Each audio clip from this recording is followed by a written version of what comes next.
Hello everybody, welcome to my video on the Yugoslavian Zastava M57. Sorry about the fan noise in this one, but it's a little bit hot, so it's going to have to be on, but it shouldn't be too bad. This one is the Yugo M57, which I purchased from Classic Firearms on sale. It was only around 200 bucks, and for that I think it's like totally an awesome gun. I've had a lot of fun with it. The ammo's a little bit expensive, but it's not too bad if you buy in bulk. And like I said, for 200 bucks for a Tokarev, it's not that bad.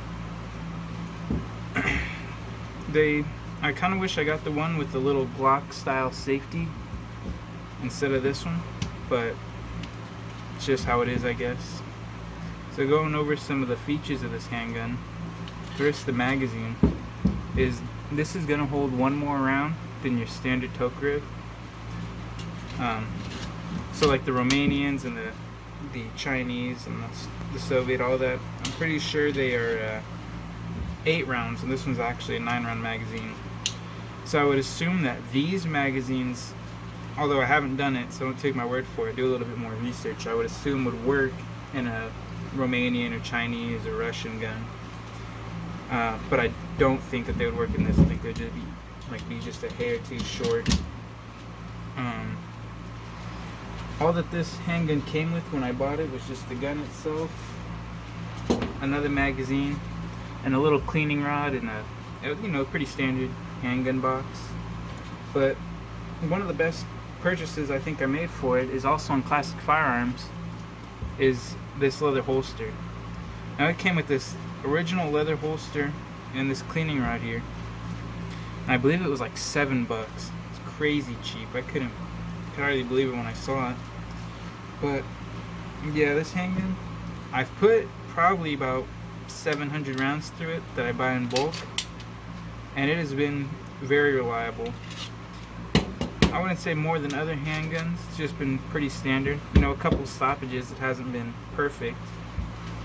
But one of the things I don't like about it is it has the magazine safety, which of course you could disengage, but I don't really want to go through the trouble. And the safety, it can mess with your trigger, so you have to be very careful. Make sure that it's pushed down all the way, because you'll have a nice clean trigger pull. Well, you have to have a magazine in, of course, and it is empty. You have a nice trigger pull when it's all the way down, but as soon as it comes up just a little bit even, it feels like there's a block. It's not very comfortable. But yeah, so to go on to the disassembly, it's very much like a 1911. These are, I'm pretty sure, basically like 1911 style, the system. But instead of having a little pin and spring to retain it, it has this metal clip. So you would just start off by prying this back a little bit, pop that clip off, and you just want to push out on the opposite side right here on the slide catch. Take that out, and then the whole handgun will just slide off. Now, one of the interesting things about this is that the hammer, and this I assume is what the sear would be, is removable. So if you need to replace it or get another one, this whole thing is pretty easy. Just kind of, nothing really special about the frame going on. The way to remove your grips, if you're looking to do that, is there is a little tab on the inside right here, and let me see if I can show you really quick. All you need to do is just get a little screwdriver,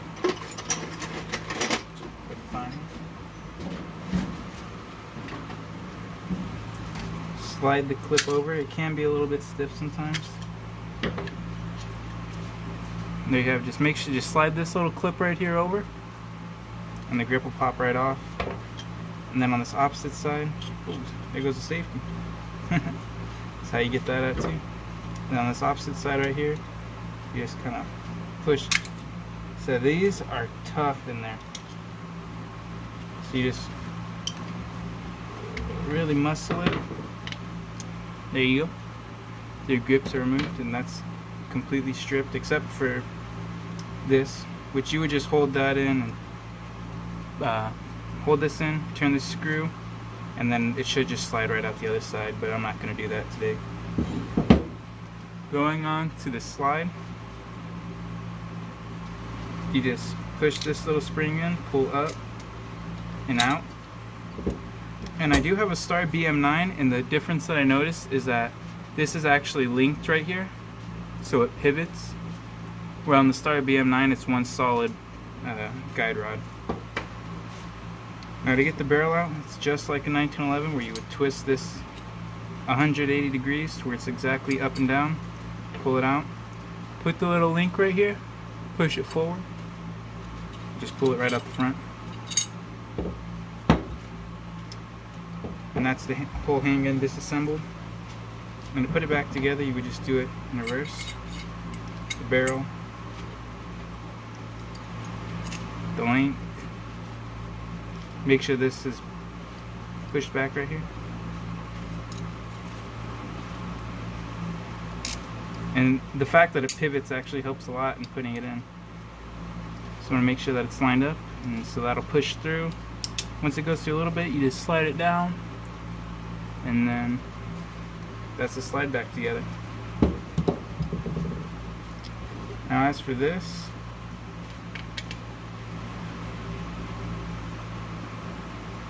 grip on right there.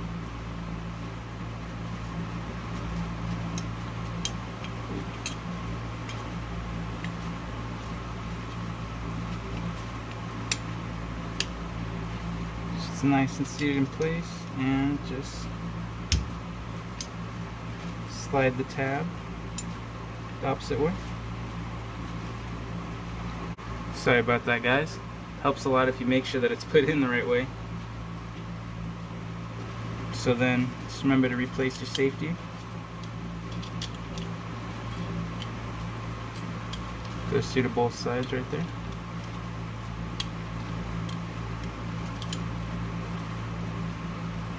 And make sure this little spring is compressed, because there is a little itty bitty spring on the inside of that safety right there.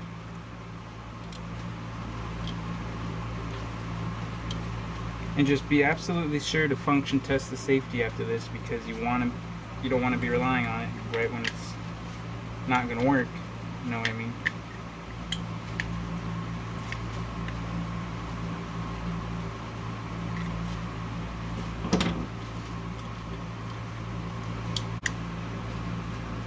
There we go. See, it's flush right here.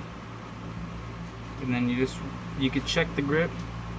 You can see this little cutout right here is gonna kind of cup the safety.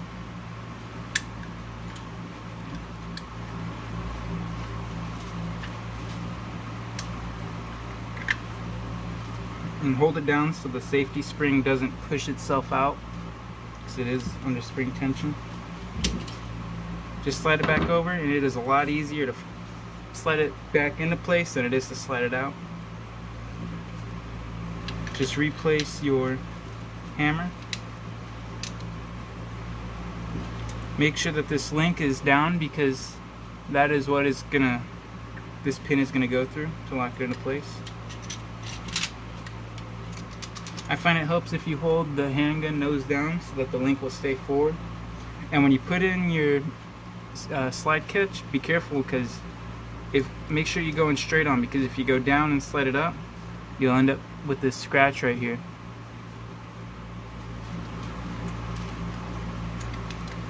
So then you'll just slide it in. You can see on the other side, you just push this clip all the way forward, and your gun's back together.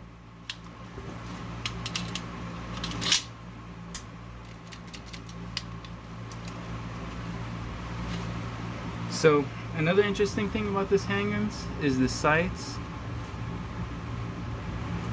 If you notice, the rear sight is really tall,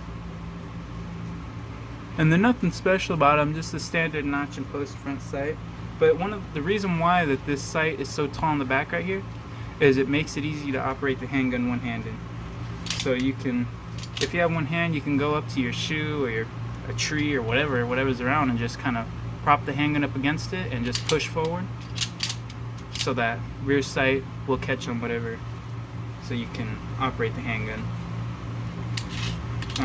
There is for some reason there's two lanyard loops. I noticed there's a lanyard loop right here, and there's another lanyard loop on the bottom of the magazine.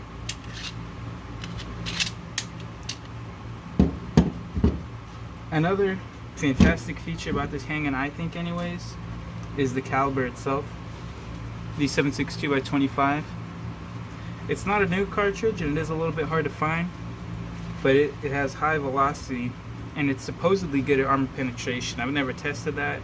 I've seen some videos testing it and it seemed to do pretty good, but obviously do the research yourself and make sure that it's whatever you're looking for. You can see here's the standard 7.62x25 right next to your regular 9mm Luger. You can see just the case part of this is about as much as a 9mm Luger. Just the little bottleneck part of the 7.62x25 makes it a little bit longer.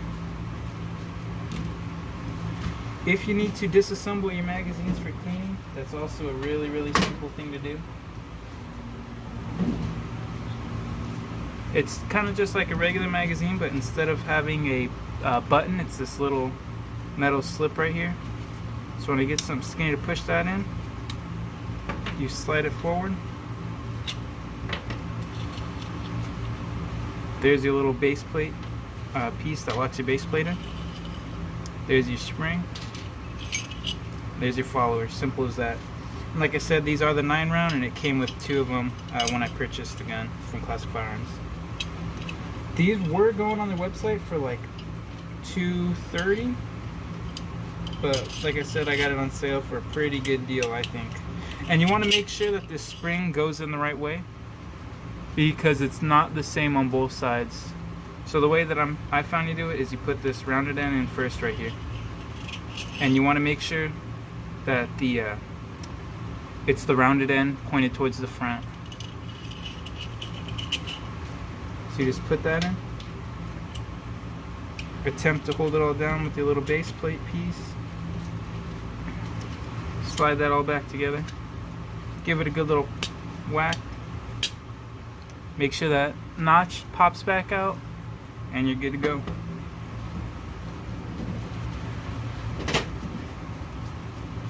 This holster that I did get for it, it also has this room for 1 extra magazine, so you can carry one like this. And then the handgun, of course, fits nice. And it does cover up the whole thing. Obviously this, oh yeah, it doesn't, you have to have it in the kind of half-cocked position if you want to carry it, because these guns originally didn't have the safety. The only safety that was on them was to put them in the half-cock like this.